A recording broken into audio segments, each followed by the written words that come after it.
आज के इस वीडियो में हम रिव्यू करेंगे सेजिलिटी इंडिया आईपीओ के बारे में, जो कि ओपन रहेगा 5 अक्टूबर से 7 अक्टूबर तक। आप सभी को सी रौनक अग्रवाल की तरफ से happy new year, happy Diwali. आशा करता हूं आपका ये नया साल बहुत शुभ हो। वीडियो स्टार्ट करने के पहले मैं आपको धन्यवाद बोलना चाहता हूं, क्योंकि जो मेरा लास्ट वीडियो था जो कि मोहरे ट्रेडिंग पे था, उस पर मुझे आपने बहुत अच्छे रिव्यूज दिए हैं। ऐसे आप मुझे अच्छे कमेंट्स और रिव्यूज दोगे तो मुझे भी मोटिवेशन मिलेगा अच्छे वीडियोस बनाने के लिए। सबसे पहले इस वीडियो के अंदर हम देखेंगे सेजिलिटी इंडिया के जीएमपी के बारे में। उसके बाद हम कंपनी के डिटेल्स के बारे में देखेंगे, कंपनी का बिजनेस क्या है, कंपनी किस सेक्टर में वर्क करती है। फिर हम देखेंगे कंपनी के fundamentals and financial, company loss making है या प्रॉफिट मेकिंग है। और हम बात करेंगे आईपीओ के डिटेल्स के बारे में। फिर अंत में हम बात करेंगे इस आईपीओ में आपको अप्लाई करना चाहिए या नहीं करना चाहिए। अब सबसे पहले हम बात करते हैं कंपनी के ग्रे मार्केट प्रीमियम की, जो कि अभी चल रहा है 3 रुपए। मतलब लगभग अगर हम देखें तो 10% ग्रे मार्केट प्रीमियम चल रहा है, जो कि अभी बहुत कम चल रहा है। लेकिन जो जीएमपी होता है वो चेंज होता रहता है, तो हम उसका वेट कर सकते हैं। हो सकता है जीएमपी और अच्छा हो जाए उसका। अब मैं बात करता हूँ कंपनी के डिटेल्स के बारे में। Company health care focus solution and services provide करती है। इसको मैं सिंपल लैंग्वेज में बताता हूँ कि कंपनी एग्जैक्टली करती क्या है। इसके कस्टमर बेस देखें तो जनरली 2 कस्टमर बेस है। एक है पेयर्स, यूएस में जनरली इंश्योरेंस कंपनी को पेयर्स कहा जाता है। और अगर हम देखें इस कस्टमर बेस से कंपनी का रेवेन्यू लगभग 90% से भी ज्यादा है। मतलब अगर हम देखें तो कंपनी का मेजर रेवेन्यू इंश्योरेंस कंपनी से ही आता है। और दूसरा कस्टमर बेस देखिए जो कि प्रोवाइडर, इसका मतलब होता है हॉस्पिटल्स, फिजिशियंस एक्सेट्रा।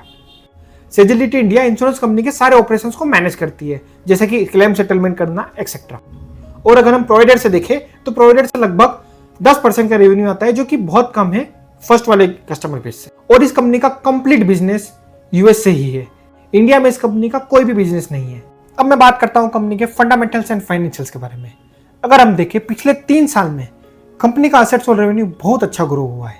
अगर हम ईयर 2022 में देखें तो कंपनी लॉस मेकिंग कंपनी थी, लेकिन कंपनी का जो रेवेन्यू इंक्रीज हुआ है 2022 के कंपैरिजन में 2024 में, कंपनी लॉस मेकिंग से प्रॉफिट मेकिंग हो गई है। और अगर हम कंपनी का लोन देखें तो कंपनी का लोन भी डे बाई डे कम होते जा रहा है। अब कंपनी के पास ज्यादा लोन नहीं है, जिसके चलते कंपनी का डेट इक्विटी रेशियो भी 0.15 ही है। लेकिन अगर कंपनी का प्रॉफिट मार्जिन देखें, जो कि अभी 1.82% है, कंपनी का प्रॉफिट मार्जिन बहुत कम है, क्योंकि कंपनी बेसिकली यूएस बेस्ड है। इसका मेन रीजन है कंपनी का जो ऑपरेशनल कॉस्ट है वो बहुत ज्यादा है। अब मैं बात करता हूं आईपीओ के डिटेल्स के बारे में। ये आईपीओ ओपन होगा 5 नवंबर से 7 नवंबर तक। और अब इसका प्राइस बैंड सुनेंगे तो आप भी अचंभित रह जाएंगे, जो कि बहुत अट्रैक्टिव है।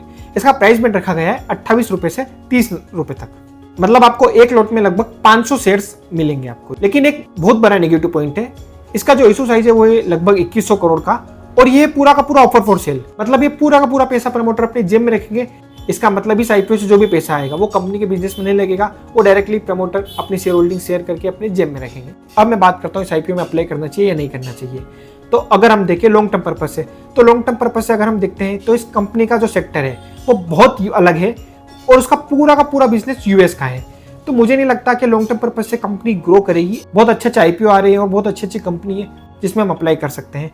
तो आप लॉन्ग टर्म पर्पज से तो बिल्कुल भी इसमें अप्लाई मत कीजिए। लिस्टिंग एंड पर्पज से अगर हम देखें तो कंपनी का जीएमपी अभी चल रहा है 10%। इस आईपीओ का लास्ट डेट है 7 नवंबर। हम 7 नवंबर तक वेट कर सकते हैं। इसका जीएमपी अगर इंप्रूव होता है तो हम इसमें अप्लाई करने का सोच सकते हैं लिस्टिंग गेन के पर्पज। अब मैं इसकी प्राइस बैंड की बात करूं तो प्राइस बैंड बहुत कम रखा गया है, जो कि बहुत अट्रैक्टिव है। और मैं कंपनी के रेवेन्यू की बात करता हूं, जो कि 2022 में बहुत कम था और 2024 तक बहुत अच्छा रेवेन्यू में ग्रोथ देखने को मिला है, जिससे कंपनी जो 2022 में लॉस मेकिंग थी अब वो कंपनी प्रॉफिट मेकिंग हो गई है। एक ये पॉजिटिव पॉइंट है। अब नेगेटिव पॉइंट की बात करें, ये पूरा का पूरा इशू साइज जैसे कि मैंने बताया ऑफर फॉर सेल है, प्रमोटर अपने जेब में पैसा रखेंगे पूरा का पूरा। ये एक बहुत बड़ा नेगेटिव पॉइंट है। दूसरा नेगेटिव पॉइंट है प्रॉफिट मार्जिन। प्रॉफिट मार्जिन अभी सिर्फ 1.82%, जो कि बहुत कम है ये भी। और जो जीएमपी का तो मैंने आपको बता ही दिया है, जो कि 10% चल रहा है। लास्ट तक हम वेट कर सकते हैं। जीएमपी अगर इंप्रूव होता है तो हम सोच सकते हैं लिस्टिंग के पर्पज से।